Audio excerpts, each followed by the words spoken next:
Setelah mengetahui tentang perubahan dan modifikasi yang bisa dilakukan di tahap siap, mari kita simak contoh Pak Dudung mengimplementasikan pembelajaran terdiferensiasi di kelasnya untuk mata pelajaran matematika.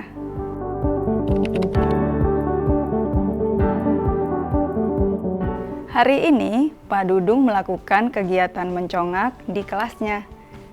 Ini adalah bentuk asesmen formatif awal pembelajaran di kelas 4. Karena Pak Dudung akan memulai topik baru tentang operasi hitung pecahan. Siang harinya, Pak Dudung mempelajari hasil asesmen formatif awal pembelajaran tersebut. Begini pemetaan Pak Dudung atas hasil mencongak di kelasnya. Hanya sebagian kecil dari peserta didik yang mendapatkan nilai hampir sempurna dan mampu mengerjakan soal-soal cerita bonus. Sebagian besar peserta didik mendapatkan nilai rata-rata dan belum mampu mengerjakan soal-soal cerita bonus. Dan sebagian lagi terlihat kesulitan mengerjakan soal-soal mencongak yang sebagian besar merupakan operasi hitung dasar. Dari hasil pemetaan yang dilakukan, Pak Dudung perlu melakukan strategi khusus agar seluruh siswa dapat mempelajari topik baru sesuai kemampuan mereka. Dalam rangka pembelajaran terdiferensiasi, Pak Dudung membagi hasil pemetaannya tadi menjadi 3 kelompok kecil. Pertanyaannya sekarang, apa kebutuhan spesifik tiap kelompok? Di kelompok pertama, peserta didik bisa melahap konsep operasi hitung pecahan dengan cepat. Resikonya, mereka bisa jadi bosan bila harus menunggu teman-teman lainnya paham atau selesai mengerjakan tugas. Pak Dudung berencana menyiapkan beberapa alternatif tantangan tambahan bagi peserta didik di kelompok ini. Tantangan tambahan dapat dilakukan setelah mereka menuntaskan tugas utamanya. Sementara peserta didik di kelompok kedua mungkin bisa mengikuti bahasan secara umum dan dapat menyelesaikan tugasnya sesuai alokasi waktu yang diberikan. Karena ini adalah kelompok dengan jumlah terbanyak, Pak Dudung akan banyak berfokus memastikan pemahaman peserta didik di kelompok ini.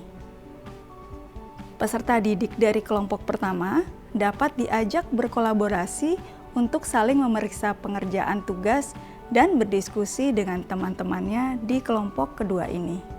Kelompok ketiga adalah kelompok peserta didik yang harus terus melatih keterampilan operasi hitungnya. Untuk kebutuhan ini, Pak Dudung akan memberikan 10 soal latihan tambahan setiap hari agar keterampilan hitungnya makin meningkat. Kedua, peserta didik di kelompok ini juga harus menguatkan kembali pemahaman tentang konsep pecahan. Pak Dudung berencana membuka kelas tambahan agar peserta didik tidak tertinggal saat mempelajari topik baru. Untuk menjalankan strategi ini, Pak Dudung akan butuh dukungan orang tua, karena peserta didik akan mendapatkan tambahan tugas di rumah dan harus mengikuti kelas tambahan. Karenanya, Pak Dudung perlu mendiskusikan dulu tentang ini dengan kepala sekolah agar informasi yang orang tua murid dapatkan utuh dan mereka paham tujuan dari strategi ini. Ibu dan Bapak Guru, strategi yang Pak Dudung lakukan atas kelasnya adalah contoh implementasi pembelajaran terdiferensiasi di tahap siap. Pak Dudung memanfaatkan hasil asesmen formatif awal pembelajaran untuk merumuskan strategi pembelajaran yang sesuai kebutuhan dan tingkat kesiapan murid. Pak Dudung mencoba menemukan apa yang menjadi kebutuhan spesifik dari setiap kelompok, lalu menentukan langkah strategi yang akan dilakukan untuk menjawab kebutuhan tersebut.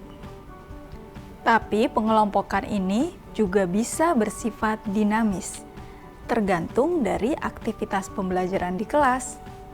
Selain dikelompokkan berdasarkan kemampuannya, peserta didik juga bisa dikelompokkan dengan tingkat belajar yang bervariasi.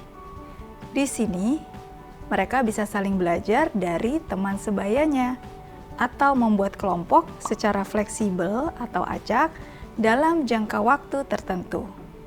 Pada intinya, pengelompokan murid adalah bagian dari manajemen kelas yang memudahkan kita melakukan pembelajaran terdiferensiasi.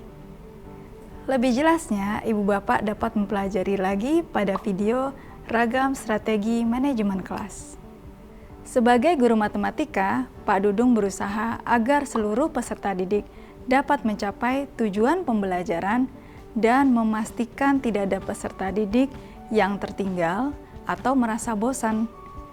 Bukan hanya peserta didik yang butuh penguatan khusus, tapi juga peserta didik yang cepat memahami pelajaran dan butuh tantangan lebih. Tentunya apa yang dilakukan Pak Dudung akan optimal jika ada dukungan dari Kepala Satuan Pendidikan dan juga orang tua atau wali. Pembelajaran terdiferensiasi bukan untuk memahami dan memaklumi situasi peserta didik saja. Pendidik dan Kepala Satuan Pendidikan perlu meyakini bahwa strategi ini dapat membantu murid mencapai proses belajar yang optimal sesuai kebutuhan dan tingkat kemampuan masing-masing. Selamat mencoba di ruang kelas.